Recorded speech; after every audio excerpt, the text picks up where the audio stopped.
देखिए, पहली बात तो यह है कि 2013 और 2018 के इलेक्शंस में लेजिटिमेसी का कभी भी क्राइसिस इतना बड़ा नहीं था जो 2024 में हुआ। लिहाजा आप 2013 और 2018 की मिसाल तो दे नहीं सकते ना इस इलेक्शन के ऊपर। जहां तक इस बात का ताल्लुक है कि करना चाहिए, I totally agree with you. आपको ग्रैंड पॉलिटिकल डायलॉग करना पड़ेगा जिसमें सारी ही सियासी जमातें भी शामिल होंगी। 24 का इलेक्शन बड़ा एक नॉवल इलेक्शन है जहां पे लोगों ने इंडिविजुअलिज्म की तरफ हम चले गए, किनशिप से। और जाहिर है कि मौजूदा हुकूमत, आपको पता ही है, नून लीग जो है वो 18 सीटें उन्होंने जीती थी और उनको जाली तरीके से वज़ीर आज़म बनाया गया। इस पर तो देखें ना, बहस ही कोई नहीं है और इसीलिए ट्राइब्यूनल्स को काम नहीं करने दिया जा रहा। अच्छा, अब आइए जो दूसरा हिस्सा है कि डिस्पाइट दैट कि 2024 का इलेक्शन बहुत रिग्ड था, डिस्पाइट दैट कि शहबाज शरीफ इस वक्त जो है वो जाली मैंडेट के ऊपर जो है वो वज़ीर आज़म बने हैं और सारी इस वक्त पार्लियामेंट फॉर्म 47 के ऊपर है, इसके बावजूद पाकिस्तान का इंटरेस्ट यही है कि हम बातचीत करें। और बातचीत के लिए मैं अर्ज़ कर रहा हूं कि एक माहौल चाहिए और माहौल के इमरान खान को मानना पड़ेगा। 2/3 पाकिस्तान इस वक्त या शायद उससे भी ज्यादा वो तो इमरान खान के साथ खड़ा है ना। लोगों के दिल तो इमरान खान के साथ धड़क रहे हैं। अगर आप इमरान खान को कहें कि जो वो सिस्टम में इंक्लूड ही नहीं करते, मान रहे, आप को नहीं मान रहे, आप आइन को नहीं मान रहे, आप कानून को नहीं मान रहे, तो स्टेबिलिटी सिर्फ ख्वाहिशों पे तो नहीं आनी। ये तो कोई स्टेबिलिटी नहीं है ना कि जाली पार्लियामेंट को भी चलते रहने दें, जाली लोग जो हैं वो आपके गवर्नर, चीफ मिनिस्टर और वज़ीर आला भी बैठे रहे और आप कहें स्टेबिलिटी आ जाए। आपने तो बहुत सारे इलेक्शंस देखे होंगे, 2008 से हम भी कवर कर रहे हैं। 2008 में प्रैक्टिकली हम फील्ड में मौजूद थे जो हुआ, 2013 में इलेक्शन कवर भी किया, सब दिखाया भी, 2018 भी किया। मुल्क का कोई ऐसा इलेक्शन नहीं है जिसमें धांधली का शोर ना मचा हुआ हो, नंबर 1। नंबर 2 बात यह है सर कि 2013 में इन पर्टिकुलर जब ये हुकूमत बन भी गई थी पाकिस्तान मुस्लिम लीग नून की, तो उसके बाद भी धरना हुआ 2014 का और कहा जी के चलने नहीं देना, हुकूमत जाली है, धांधली। 2018 के अंदर एटलीस्ट आपके साथ ये नहीं हुआ कि कोई धरना ना हो गया हो या ये कहा हो कि नहीं हुकूमत चलेगी नहीं, वो एक जमहूरी तरीके से वोट ऑफ नो कॉन्फिडेंस आई और हुकूमत घर चली गई। तो एटलीस्ट 2024 के अंदर भी जो हुआ है एक्सेप्ट तो कोई भी नहीं करता, कभी भी फी जमाना नहीं किया ऑपोजिशन ने कि जी हुकूमत जो है वो मैंडेट इसके है, ये इसकी लेजिटिमेसी है। बेसिकली आप ये कह रहे हैं कि 2024 के इलेक्शन में धांधली नहीं हुई और ये वैसे ही था मामला जैसे पाकिस्तान में पीछे होता चला। मैं तो कह रहा हूं कि किसी इलेक्शन में हम ये नहीं कह सकते कि धांधली नहीं हुई। मैं तो कह रहा हूं हर इलेक्शन में धांधली छोड़ देना, किसी इलेक्शन को छोड़ दे, नहीं किसी को छोड़ देना। मैं समझना चाहता हूं ताकि आपका स्टैंड मुझे पता हो ना। आप ये कह रहे हैं 2024 का इलेक्शन उतना ही रिग्ड था जितने पाकिस्तान में बाकी इलेक्शन थे, आप ये कहना? मेरा ख्याल है ये तो इलेक्शन जीतने वाले भी नहीं कह सकते फवाद साहब, वो भी कह रहे हैं कि कहीं ना कहीं जाहिर है उनको जितवाया गया है। मैं तो बस ठीक है ना, थैंक यू वेरी मच, मैं यही कहना चाहता हूं। लेकिन मैं ये कहता हूं सर मुल्क के लिए ऑब्वियसली बैठना तो है ना, आपने को बातचीत तो करनी है। आप ठीक है ना, मेरा पॉइंट सिर्फ ये है सर कि दुश्मन आपने अपना मुंतखब खुद नहीं करना होता, दोस्त तो आप कर लेते हैं कि मेरा दोस्त ऐसा होना चाहिए। अब आपकी दुश्मन है, वो पाकिस्तान मुस्लिम लीग नून हो, पाकिस्तान पीपल्स पार्टी है, कोई और हो, दुश्मन से भी बात तो करनी पड़ेगी ना सर। नहीं, मैं तो 100% एग्री हूं, लेकिन मुझे आप बताइए ना, एक माहौल चाहिए ना। मैं यही तो आपसे अर्ज कर रहा हूं, माहौल किसने बनाना है? माहौल तो देखें ना, उन्होंने बनाना है जिनके पास ताकत है।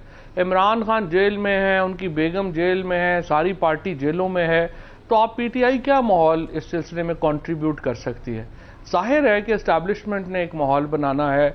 उन्होंने जो रिलैक्सेशंस, मैं ये भी नहीं कह रहा कि आप कानून से बाहर रिलैक्सेशंस दें, जो कानून के अंदर रिलैक्सेशंस हैं वो तो आप दें ना जी। और अभी आप जिस तरीके से जो खवातीन प्रिजनर्स हैं, जो सब कुछ हो रहा है, जो सिर्फ आइन और कानून कहता है उसके ऊपर इम्प्लीमेंटेशन करें, जो केसेस बनते हैं वो बनाएं, जो नहीं है बाकियों को रिहा करें, माहौल बन जाएगा बातचीत का। अगर इंस्टेबिलिटी रखनी है तो देखें, इंस्टेबिलिटी तो आगे बढ़नी बढ़नी है ना, वो कोई किसी के कहने से थोड़ी रुक जाना है। अभी आपके गए हुए हैं फाइनेंस मिनिस्टर साहब चाइना, देख लेते हैं इनको पैसे। देखिए, हमें 8 बिलियन 10 बिलियन डॉलर चाहिए हार्ड कैश, आप ले लें तो आप कोशिश कर लें इमरान खान को माइनस करने की। पैसे अरेंज नहीं हो रहे, यहाँ पे जो है वो लाले पड़े हुए हैं, बिजली के बिल देने के पैसे नहीं है, बुरे हाल हैं, और ऊपर से पूरी दुनिया भी हमारी मुखालिफ है, और सबसे बड़ी जो पाकिस्तान के अवाम जिसके साथ है वो भी हमें कबूल नहीं है।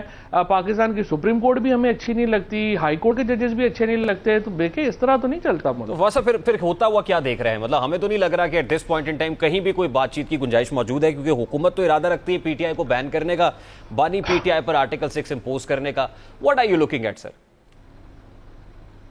देखिए, ये तो फिर वही है ना कि हमने पूरा पाकिस्तान में लोगों को फांसियां लगा देनी है, गलियां ओजन सुंजियां बिच मिर्जा यार फिरे। ये तो फिर ख्वाहिशें हैं ना, इनको तो देखें मैं और आप तो इन ख्वाहिशों के ऊपर ज़ाहिर है कोई बंद नहीं बांध सकते। ख्वाहिश करना तो कोई पाबंदी नहीं है ना किसी पे। लेकिन देखिए अगले हाल है उसमें पाकिस्तान के ऊपर इस वक्त जो एक इंटरनेशनल प्रेशर है वो बढ़ रहा है। पाकिस्तान के अंदर इन्वेस्टमेंट का माहौल नहीं है, पॉलिटिकल इंस्टेबिलिटी जो है वो अरूज के ऊपर है। सुप्रीम कोर्ट और जो हाई कोर्ट्स हैं उनके साथ हुकूमत बाकायदा जो है वो एक बैटल फील्ड में है। उन्होंने एक पूरी जंग उनके साथ जो है वो जजेस के साथ छेड़ दी हुई है और इनका ख्याल सिर्फ यही है। अगर अब ये जिस तरह से अभी आपने बात की कि पीटीआई के ऊपर पाबंदी लगा दे, मुझे आप बताइए पिछला इलेक्शन पीटीआई ने लड़ा है? Answer is no. Imran Khan PTI के चेयरमैन हैं? Answer is no. वो पीटीआई के कोई ओहदेदार हैं? Answer is no. जो वोटर जुड़ा हुआ है वो इमरान खान के साथ जुड़ा हुआ है या पीटीआई के साथ जुड़ा हुआ है? वो इमरान खान के। आप पीटीआई को बैन कर देंगे, इमरान खान की सेहत पे क्या असर पड़ेगा? वो पार्टी तो मजीद ऊपर चली जाएगी, इमरान खान तो मजीद ऊपर चला जाएगा। पता नहीं इनको मशवरे कौन दे रहा है। और अगर आप ये समझते हैं, आपको लगता है शक्लें तब्दील हो जाएंगी जैसे कोई एमकेएम पाकिस्तान या एमकेएम लंदन वाला मॉडल था कि एक बैंड है और दूसरी मुल्क में काम अगर करना है तो वो किसी खास तरीके से होगी, अदरवाइज नहीं होगा? तो मुझे आप बताइए कि उमर अयूब को बैन करने से क्या सवाब मिल जाएगा, या गौहर को या शिबली को या रऊफ हसन को? ये होंगे तो क्या है और नहीं होंगे तो क्या है? मतलब आप अंदाजा लगाएं, पता नहीं इनको हुकूमत को मशवरे देने वाले कौन से जीनियस है। मैं तो उनकी इंस्ट्रक्शन तो इमरान खान से लेते ना जाके।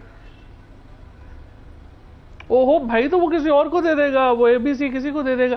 प्रॉब्लम क्या है? देखिए एक हकीकत यह है कि आपने जब एनालाइज करना होता है तो आप एक पहले अपनी आप होलिस्टिक पिक्चर और एक अपने सच के ऊपर मबनी है। सच ये है कि पूरा पाकिस्तान इस वक्त पीटीआई के साथ नहीं खड़ा, पूरा पाकिस्तान इस वक्त इमरान खान के साथ खड़ा है। इमरान खान वो न्यूक्लियस है जिसके ऊपर पाकिस्तान जो है वो इस वक्त जिसके ऊपर पाकिस्तान चल रहा है। अभी आप कहते हैं कि इमरान खान की पार्टी बैन कर दें तो कर दें जी। आगे पीछे आपने फायज साहब ने क्या किया था? इमरान खान किसके साथ खड़ा है? मतलब इमरान खान भी मुल्क के साथ खड़ा हुआ है या नहीं खड़ा हुआ? जाहिर है अगर पाकिस्तान का 2/3 आदमी इमरान खान के साथ है, इमरान खान ही फिर मुल्क के साथ खड़ा है ना। देखिए मेरी अर्ज ये है कि हो सकता है कई वजूहात से कई लोगों को इमरान खान ना पसंद हो तो नहीं पसंद होगा, but the problem is the 2/3 majority of people of Pakistan Imran Khan को अपना लीडर समझते हैं, वो इमरान खान के साथ चलते हैं। सो आपके या तो आप कोई पॉलिटिकल ऑल्टरनेट 2 साल 2.25 साल में बना लेते। 2.25 साल में आपका ऑल्टरनेट है शहबाज शरीफ और जरदारी। ये तो सियासी लाशें हैं जो एस्टैब्लिशमेंट जो है वो कंधों पे उठा के चल रही है। ना जरदारी की कोई उनका वजन उठा सक रहा है, ना शहबाज शरीफ उठा सक रहा है। वो उल्टा अनपॉपुलर करी जा रहे हैं सारे के सारे। हमारे जो डिफेंस फ्रेमवर्क है उसको शहबाज शरीफ और जरदारी से शदीद नुकसान पहुंच रहा है। लास्टली लोग अपनी उस लेंस से देख रहे हैं। सर लास्टली वेरी क्विकली देखिए, पॉलिटिकल एंगेजमेंट के लिए भी पॉलिटिकल लोगों का होना बहुत जरूरी है।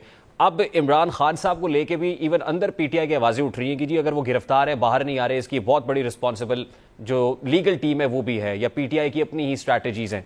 तो आपको लगता है कि पीटीआई के अंदर भी कोई ना कोई तब्दीलियां आने वाले दिनों में करनी पड़ेंगी और बहुत जरूरी हैं? मतलब ये नहीं हो सकता कि अमेरिका में बैठे हुए लोग, वो जिब्रान इलियास हो या शहबाज गिल हो या कोई और हो, वहां पे नैरेटिव बनाए, यहाँ पे पकड़ दकड़ शुरू हो जाए, यहाँ गिरफ्तारियां शुरू हो जाए। फिर देखिए आरिफ अलवी साहब अभी कहीं नहीं है, चौधरी परवेज इलाही कहीं नहीं है। इवन आपके हवाले से भी कोई मतलब जो सियासी लोग हैं, माइंड्स हैं, वो आगे आएंगे तो कोई पॉलिटिकल नैरेटिव बनेगा, कोई एंगेजमेंट होगी, बातचीत होगी, हालात things could have been better.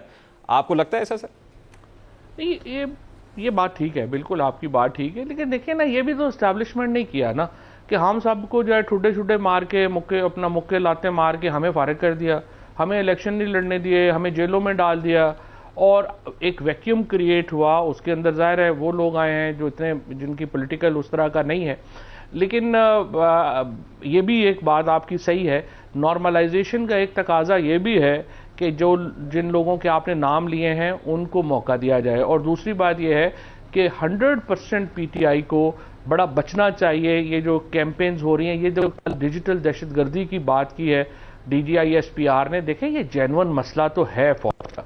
जो नैरेटिव्स इस वक्त बन रहे हैं उनको, ये जो सेशनिस्ट हैं जो पाकिस्तान से अलहदा होना चाहते हैं, जो तबके जो बाहर बैठे हुए हैं उनको सपोर्ट हासिल है, जैसे TTP है, ये BLA है, ये PTM के लोग हैं बहुत सारे। ये लोग जो हैं देखिए हमने इनसे बचना है। PTI कोई जो है वो आप समझिए कि कोई लिंग्विस्टिक पार्टी तो नहीं है। पीटीआई को इस तरह से सेसेशनिस्ट ग्रुप्स की पार्टी तो नहीं है, और ये तो एक पाकिस्तान की पार्टी है, और पार्टी को बचना है पीटीआई के लिए बहुत अहम है कि वो इन नैरेटिव्स, ये जो रॉ और ये सारे स्पॉन्सर्ड नैरेटिव्स आ रहे हैं, इनसे बचे, और इसके लिए भी एक बड़ी एफर्ट की जरूरत है। लेट्स होप के एस्टैब्लिशमेंट रियलाइज करे। Very quickly who is keeping you away from PTI? देखिए, एक तो अब तो आप आजाद हैं, obviously you can be part of PTI. Who is stopping you और who is keeping you away from PTI? दूसरा, जो लोग आजाद अभी हैं, वो चौधरी परवेज इलाही साहब बाहर हैं, वो नजर नहीं आ रहे, आरिफ अलवी साहब नजर नहीं आ रहे, तो ये खुद एक्टिव क्यों नहीं हो रहे, मोबिलाइज क्यों नहीं हो रहे? मतलब अब क्या रह गया है? सच्ची बात यह है कि आरिफ अलवी साहब से तो मेरा था कि शायद वो एक्टिव हों, लेकिन मेरी उनसे बात नहीं हुई, और मैं उनसे पूछना चाहता हूं कि वो नहीं हुई, क्यों नहीं आप एक्टिव हो रहे। और परवेज इलाही साहब का एक थोड़ा मेडिकल का इशू है, मुझे पता है कि वो इंशाल्लाह जल्द जो है वो एक्टिव होंगे। और मेरा तो देखिए सिंपल बात है, पार्टी के अंदर इनसिक्योरिटीज़ होती हैं, उनको लगता है ये आ जाएंगे तो हमारा क्या बनेगा, तो एक इनसिक्योरिटी है। बट ठीक है, जब खान साहब जो हैं वो कहेंगे तो एक्टिव ही है। हमने जो मीडिया के ऊपर कर सकते हैं कर रहे हैं, और मेरी नज़र के अंदर ये बहुत इम्पॉर्टेंट है, इम्पेरेटिव है कि हमारे जो मामलात हैं एस्टैब्लिशमेंट से ना बिगड़ें ज़्यादा, हम जो गलतफहमियां हैं उनका अजाला कर सकें, और पाकिस्तान को एक नॉर्मल मुल्क, एक नॉर्मल डेमोक्रेसी की तरफ लेके आना जो है वो बहुत अहम है।